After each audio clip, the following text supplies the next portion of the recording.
पिछले एपिसोड में होंगचन ने डिसाइड किया था कि वे श्रेक एकेडमी से नहीं हार सकते, भले ही उनको इसके लिए मरना ही क्यों न पड़े। इसके बाद अगले सीन में हम देखते हैं कि इनके बीच का टीम बैटल स्टार्ट होने वाला था, इसीलिए रेफरी भी इसके बारे में अनाउंस कर देता है और अब इस तरह से उसने इनके टीम बैटल को स्टार्ट कर दिया था। जिसके बाद हम देखते हैं कि होंगचन भी इसके लिए पूरी तरह से रेडी हो गया था और कहता है कि हमें इसे किसी भी तरह से जीतना होगा। मगर वही हम देखते हैं कि वांग चू भी इनके साथ में फाइट करने के लिए रेडी हो गई थी और वही अब इसके बाकी टीममेट्स भी इसके लिए रेडी हो गए थे। जिसके बाद हम देखते हैं कि मेंग भी इनसे फाइट करने के लिए रेडी हो गई थी और फिर वो वांग चू को देख के आती है कि शायद यही लीड लेगी। लेकिन वही हम देखते हैं कि होंगचन इसके बारे में कोई देरी नहीं करता, क्योंकि उसने तुरंत अपने पावर को एक्टिवेट करना शुरू कर दिया था और अब इस तरह से वो इनके साथ में फाइट करने के लिए रेडी हो जाता है। तभी एक लड़का अपने सोल गाइड का यूज करके अटैक करना शुरू कर देता है, जिसके बाद जुलू भी अपने पावर का यूज करके उस पर अटैक करती है। वहीं दूसरी तरफ हम देखते हैं कि वांग चू और हुआ बिन भी इसके लिए रेडी हो गए थे और वे दोनों भी अपने अपने पावर का यूज करके अटैक करना शुरू कर देते हैं। तभी इसी बीच हम देखते हैं कि होंगचन ने अपने पावर का यूज करके वांग चू के अटैक को बहुत ही आसानी से रोक लिया था, जिस पर जिंग होंगचन कहने लगता है कि ये सिल्वर लाइट जियो याओ के नाम से जानी जाती है और वो असल में 9 सोल आर्टिफैक्ट है। तभी अचानक से होंगचन अपना और ज्यादा पावर का यूज करना शुरू कर देता है, जिसके वजह से वांग चू इसके सामने कमजोर पड़ने लगती है। वही उधर हम देखते हैं कि सभी इस बात से काफी हैरान हो गए थे और वांग कहने लगती है कि वे तो फिर से वांग चू को टारगेट करना चाहते हैं। तभी सनमून एकेडमी का एक और प्लेयर यहाँ पर अटैक करने के लिए आता है, लेकिन वही हम देखते हैं कि श्रेक एकेडमी के प्लेयर ने इसे बहुत आसानी से रोक लिया था।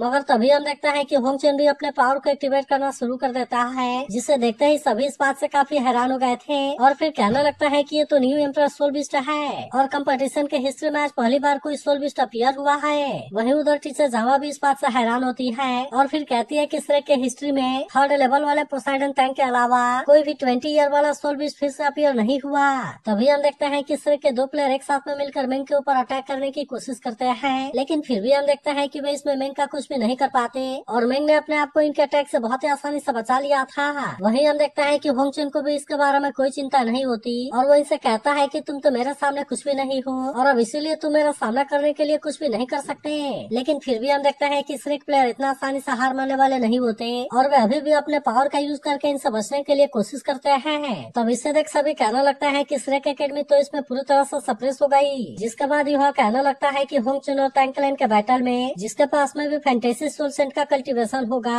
वो उसमें सरेंडर करेगा। लेकिन फिर भी हम देखते हैं कि वो इनके चाल के बारे में अच्छे से समझ गया था और कहने लगता है कि इसने तो अकेले ही सारे अटैक को रोक लिया और क्या ये केवल आज वाले गेम को ही खेलना चाहते हैं। वही उदाहरण देखता है कि वांग को भी इसके बारे में अच्छे से समझ में आ गया था और फिर कहती है कि ये दोनों मिलकर सीधे वांग चू को हराना चाहते हैं। लेकिन वही हम देखते हैं कि वांग चू भी इतना आसानी से इनके सामने हार मानने वाली नहीं होती और वो भी तुरंत अपने पावर का यूज करके इन पर अटैक करना शुरू कर देती है। तब इसे देखते ही मेंग पूरी तरह से हैरान हो जाती है और उसे यकीन नहीं होता कि वांग चू ने अपने आप को इतना आसानी से बचा लिया। लेकिन अभी भी हम देखते हैं कि वे वांग चू को इतना आसानी से छोड़ने वाले नहीं होते और उसे कहने लगता है कि तुम यहाँ से भागने के बारे में सोचना भी मत। जिसके बाद हम देखते हैं कि वो तुरंत अपने किसी आइस पावर का यूज करने के लिए रेडी हो जाती है, जिसके वजह से वांग चू अब इसके सामने कुछ भी नहीं कर पाती और फिर हम देखते हैं कि वो इसके इस पावर में बहुत बुरे तरीके से फंस गई थी। इसके बाद हम देखते हैं कि मेंग शैडो के रूप में इसके सामने आकर खड़ी हो जाती है, लेकिन फिर भी हम देखते हैं कि वांग चू इतना आसानी से हार मानने वाले नहीं होती और वो अभी भी अपने पावर का यूज करके इस पर अटैक करने के लिए कोशिश करती है। तभी यह कहने लगता है कि मेंग असल में आइस रिफ्लेक्शन का यूज कर रही है और इस तरह से वो वहाँ पर बहुत ही आसानी से मूव हो रही है। लेकिन वही हम देखते हैं कि वांग चू ने अभी भी अपने आप को इसके अटैक से बचा लिया था। जिसके बाद होंगचन भी फिर से इस पर अटैक करने के लिए कोशिश करता है, लेकिन हम देखते हैं कि वांग चू इस पर भी अपने आप को बचा लेती है और इसीलिए वो इसमें इसका कुछ भी नहीं कर पाते।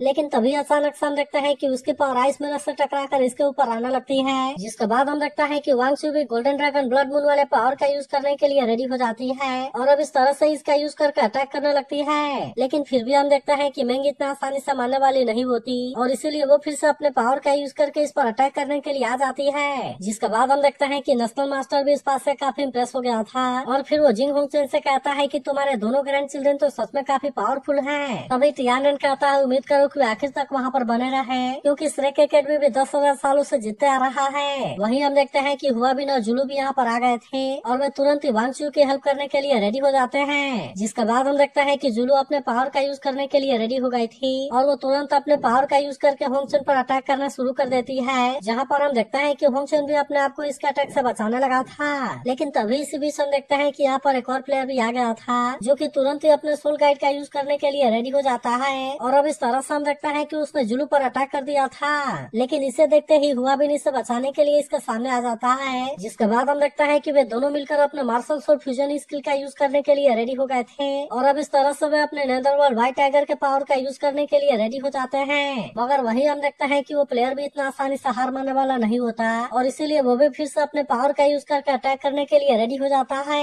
लेकिन हम देखता है कि आखिरकार वो इनके पावर के सामने कुछ भी नहीं कर पाता, जिसका वजह से वो इसमें से आउट हो जाता है। लेकिन वही हम देखता है कि वांग चू अभी भी मेंग के पावर में फंसी हुई थी, जहाँ पर कि मेंग अपने सक्सेसफुल स्किल आइस कोरोजन का यूज करने के लिए रेडी हो जाती है। तब इसे देखते ही जिंग होंगचेन इस बात से काफी खुश होने लगा था और कहता है कि आइस कोरोजन का केवल एक बूंदी काफी है, क्योंकि ये सोल बीस्ट को बहुत ही आसानी से पॉइजन कर सकता है। वही उधर हम देखता है कि मास्टर मा भी काफी खुश हो रहा था, क्योंकि होंगचेन भी फिर से अपने पावर का यूज करने के लिए रेडी हो गया होता है, इसीलिए वो अब इसमें कोई देरी नहीं करता और हम देखता है कि वो तुरंत इसका यूज करने के लिए रेडी हो जाता है। वही हम देखता है कि इसी के साथ मेंग भी अपने पावर का यूज करके अटैक करने के लिए रेडी हो गई थी, जिसे देख टीचर जामा को वांग चू के बारे में काफी चिंता होने लगती है और कहती है कि तुम इसमें इतना आसानी से नहीं हार सकती। तभी हम देखता है कि एक और स्ट्राइक प्लेयर अपने पावर का यूज करने के लिए रेडी हो गया था और अब इस तरह से वो अपने टाइम फ्लाई के पावर का यूज करके वांग चू की हेल्प करने के लिए रेडी हो जाता है। लेकिन इसी के साथ हम देखता है कि वो अपने फोर्थ सोल स्किल को भी एक्टिवेट कर लेता है और अब इस तरह से वो टाइम अमिताभा के पावर का भी यूज करने के लिए रेडी हो गया था।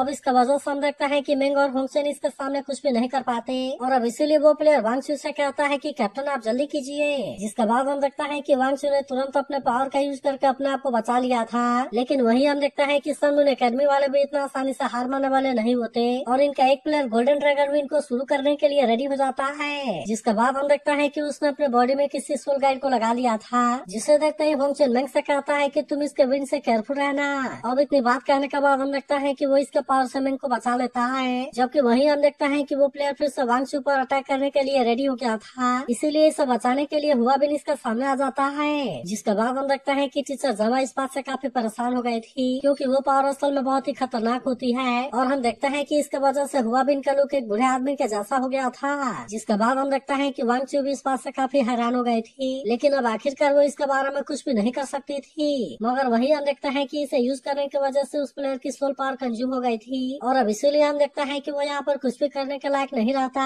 तभी अचानक से हम देखता है कि एक और प्लेयर वांग चू पर अटैक करने के लिए कोशिश करता है, लेकिन वही हम देखता है कि वांग चू भी अपने पावर का यूज करने के लिए रेडी हो गई थी और अब इसीलिए हम देखते हैं कि वो इसे बहुत ही आसानी से हरा देती है। फिर हम देखते हैं कि इसमें सन मून एकेडमी के बहुत सारे प्लेयर इंजर्ड हो गए थे, जबकि वही हम देखते हैं कि श्रेक एकेडमी के सभी प्लेयर अभी भी पूरी तरह से लगभग सही होते हैं। तभी टीचर जामा कहती है कि हुआबिन अब काफी ग्रो हो गया है और अब इसीलिए श्रेक एकेडमी की स्पीड कंप्लीट हो गई है। वही उधर हम देखते हैं कि मेंग काफी परेशान होने लगती है और होंगचेन से कहती है कि अब यहाँ पर केवल हम दोनों बचे हैं, लेकिन फिर भी हम देखता है कि होंगचेन को इसके बारे में कोई चिंता नहीं होती और वो उसे कहता है कि अब ये भी हमारे लिए सही है, क्योंकि अब तुम्हें अपने किसी भी मूव को यूज करने के बारे में कोई भी चिंता नहीं करनी। जिसके बाद हम देखता है कि मेंग भी इसके लिए रेडी हो गई होती है और फिर वे दोनों अपने अपने पावर को एक्टिवेट करना शुरू कर देते हैं, क्योंकि अब इस तरह से वे अपने मार्शल सोल फ्यूजन स्किल का यूज करने के लिए रेडी हो गए थे और फिर हम देखते हैं कि वे अपने रेड डार्क स्वॉर्ड वाले पावर का यूज करने के लिए रेडी हो जाते हैं। लेकिन वही उधर हम देखता है कि सभी इस बात से काफी हैरान हो गए थे और कहते हैं कि इनका मोमेंटम तो काफी पावरफुल है। वही उधर हम देखता है कि युहा भी इस बात से काफी हैरान हो गया था और कहता है कि होंगचेन तो पहले से काफी पावरफुल हो गया है। लेकिन वही हम देखता है कि वांग चू और उसके साथी भी इतना आसानी से मारने वाले नहीं होते,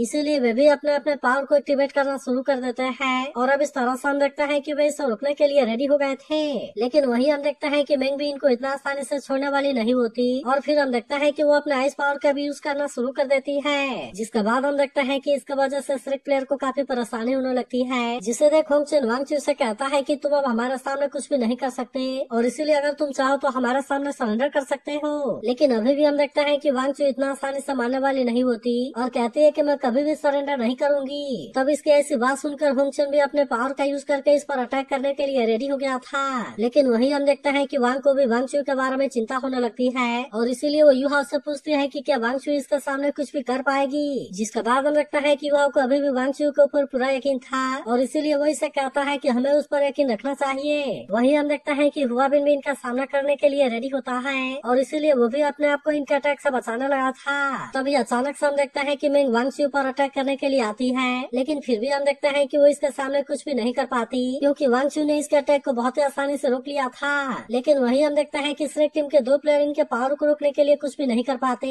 और इसीलिए हम देखते हैं कि वे दोनों एक साथ में ऐसा आउट हो गए थे। लेकिन इसके बाद भी हम देखते हैं कि वांग चू को इसके बारे में कोई चिंता नहीं होती, इसीलिए हम देखते हैं कि वो फिर से अपने पावर का यूज करना शुरू कर देती है और इस तरह से इसका यूज करके वो मेंग के अटैक से अपने आप को बचाने लगती है। लेकिन तभी हम देखते हैं कि मेंग भी इसके ऊपर गुस्सा होने लगती है और कहती है कि अगर तुमने हमारे सामने सरेंडर नहीं किया। लेकिन तभी हम देखते हैं कि होंगचे ने अपने बहुत सारे कॉपी का यूज करके इसे चारों तरफ से घेर लिया था और अब इस तरह से वो इस पर अटैक करते हुए कहता है कि अब इसे खत्म करने का टाइम आ गया। और अब इतनी बात कहने के बाद हम देखते हैं कि उसने वांग चू पर अटैक कर दिया था। लेकिन वही उदाहरण देखते हैं कि रेफरी इस बात से काफी परेशान हो गया था और कहता है कि यहाँ पर तो ऐसे कैनन बॉल का यूज करना तो बैन है। तब इसके वजह से हम देखते हैं कि काइतो भी काफी गुस्सा हो गया था। लेकिन वही उदाहरण देखते हैं कि टियानन इस बात से काफी खुश होता है, जबकि वही जिंग होंगचन भी इस बात से काफी खुश हो गया था और अब उसे ऐसा लग रहा था कि वे इसमें जीत गए। लेकिन वही हम देखते हैं कि वांग चू ने अपने आप को इसके अटैक से बहुत ही आसानी से बचा लिया था, जिसके बाद वो किसी सोल गाइड का भी यूज करने के लिए रेडी हो जाती है, जिसके वजह से इसके बॉडी पर एक आर्मर आ गया था और अब इसीलिए हम देखते हैं कि वो बिना किसी डर के इनके साथ में फाइट करने लगती है। मगर तभी हमें पता चलता है कि वांग चू जब रात में वहाँ से जा रही थी तभी उसी समय यूहाव ने उसे वहाँ पर रोक लिया था और उसे कहा था कि कल तुम्हारा सन एकेडमी के साथ में फाइट होने वाला है। लेकिन मुझे इसके बारे में ऐसी इन्फॉर्मेशन मिली है कि वे इसमें जीतने के लिए कुछ भी करेंगे, इसीलिए मैं चाहता हूँ कि तुम होंगचन से केयरफुल रहना। और फिर हम देखता है कि वो इसे पीकॉक डांस नाम का कोई सोल गाइड देने के लिए रेडी हो गया था। लेकिन इस पर वांग चू ने कहा था कि मुझे इसकी कोई जरूरत नहीं है, जिस पर यूहाव ने कहा था कि तुम इसे ले जाओ और मैं भी उम्मीद करता हूँ कि तुम्हें इसकी कोई जरूरत ना पड़े। अब इसीलिए हम देखता है कि वांग चू इसके बारे में याद करके काफी खुश होती है और फिर वो कहती है कि यूहाव मेरे ऊपर तुम्हारा एक एहसान हो गया। वही उदाहरण देखता है कि मेंग और होंगचन भी इस बात से काफी हैरान होते हैं और इनको भी समझ में नहीं आता कि वांग चू इनके अटैक से इतना आसानी से कैसे बच गई। वही उदाहरण देखता है कि जिंग होंगचन भी इस बात से काफी परेशान होता है, जबकि वही हम देखता है कि वांग चू के सभी साथी इस बात से काफी खुश थे। लेकिन इसके बाद हम देखता है कि वांग चू इनको कोई चांस देने के लिए रेडी नहीं होती और इसीलिए वो तुरंत इन दोनों पर अटैक करने के लिए आ जाती है। जिसके बाद हम देखता है कि होंगचन भी फिर से अपने पावर का यूज करके अटैक करने के लिए रेडी हो गया था। लेकिन वही अब हम देखता है कि वांग चू को इसके बारे में कोई चिंता नहीं होती, क्योंकि अब ऐसा लग रहा था कि उसकी पावर पहले से काफी बढ़ गई है और अब इसीलिए हम देखते हैं कि वो इसका सारा अटैक को बहुत ही आसानी से रोक लेती है। मगर वही हम देखते हैं कि होंगचन इतना आसानी से मारने वाला नहीं होता और इसीलिए वे दोनों फिर से अपने पावर को कंबाइन करके इस पर अटैक करने लगते हैं। मगर फिर भी हम देखते हैं कि वांग चू इनका सामना करने के लिए रेडी हो गई थी, जिस पर होंगचन कहता है मैं भी देखता हूँ कि तुम हमारे सामने कितने देर तक टिक पाती हो। लेकिन इसके बाद भी हम देखते हैं कि वांग चू को इसके बारे में कोई चिंता नहीं होती और फिर वो कहती है कि अब तुम मेरा कुछ भी नहीं कर सकते। इसके बाद हम देखता है कि वो तुरंत ही अपने गोल्डन ड्रैगन रोअर का यूज करने के लिए रेडी हो जाती है, जिसका वजह से इस पावर के सामने वे दोनों कुछ भी नहीं कर पाते। तभी यह कहने लगता है कि पीकॉक डांस 7th लेवल के पीक में है, जिसे कि मैंने पीकॉक डांस के बेस पर क्रिएट किया था और वो असल में मेरे एंसेस्टर टैंक्सन का हिडन वेपन है। फिर हमें पता चलता है कि ये चीज डिफेंस में बदल जाती है, जो कि असल में एक बहुत ही पावरफुल आर्मर है। लेकिन इसके अलावा हम देखते हैं कि इससे पहनने वाले की ताकत भी 30% बढ़ जाती है और इसका एक्शन टाइम 3 मिनट का है। वही उदाहरण देखता है कि वांग चू अपने पावर का यूज करके इन दोनों पर बहुत ही खतरनाक तरीके से अटैक करने लगी थी, जहाँ पर कि वे इसके सामने कुछ भी नहीं कर पाते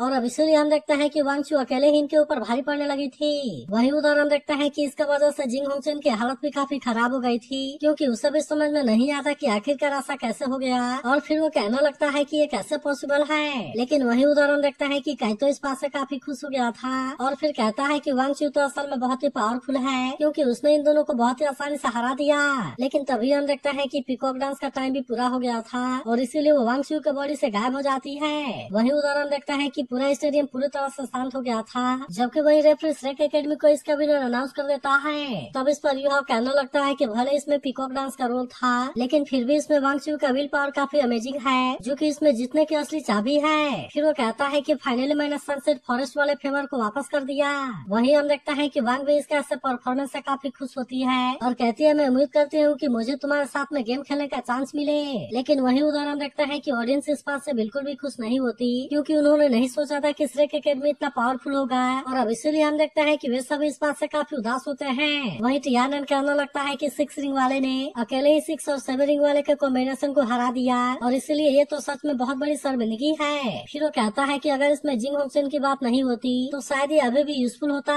लेकिन इसके बाद हम देखता है कि वो जूजी से वांग चू के पावर को चेक करने के लिए कहता है, जिसके बाद हम देखता है कि जूजी भी इसकी बात मानने के लिए रेडी हो गई थी। वही काइतो युहा से कहता है कि सन एकेडमी तो इसमें से एलिमिनेट हो गया, इसीलिए मुझे लगता है कि अगर इसमें टियानन की कोई साजिश होगी तब वो जरूर इसमें पनिश किया जाएगा। लेकिन इस पर युहा कहता है कि मैं अभी भी इसके बारे में कोई लापरवाही ही नहीं कर सकता, क्योंकि मुझे पता है कि टियानन कभी भी हार नहीं मानेगा। तभी काइतो उससे पूछता है कि क्या आज रात के लिए तुम्हारे पास में कोई हिडन ताकत है। तब इस पर युहा उसे कहता है कि हमने इसमें 3 शॉट स्कोर किया, इसीलिए टॉप 3 के बाद वे फाइनल के लिए कम्पीट करेंगे, और इसीलिए मैं इस मौके का फायदा लेकर इसके बारे में पता लगाने वाला हूँ। जिसके बाद हम देखते हैं कि काइतो भी इसके लिए रेडी हो गया था, और फिर हम देखते हैं कि वे इसके लिए अंदर आ गए थे। वहीं युहा मैनेजर से कहता है कि मैं तुम्हें रेयर मेटल को खरीदने के लिए चांस दूंगा, इसीलिए इसके बारे में तुम्हारा क्या विचार है। तब इस पर मैनेजर कहता है कि कंपटीशन के समय मैनेजमेंट काफी स्ट्रिक्ट होता है, लेकिन हम देखते हैं कि युहा इसके बारे में कुछ भी नहीं बोलता, और वो इसके हाथ को पकड़कर इसके बॉडी में कोई पावर डालने लगता है। जिसके बाद हम देखते हैं कि मैनेजर भी इस बात से पूरी तरह हैरान हो गया था, और फिर वो इसे देखते हुए कहता है कि मेरी सोल पावर तो असल में इम्प्रूव हो गई। तब इस पर युहा उसे कहता है कि अगर तुमने मेरा काम सही से किया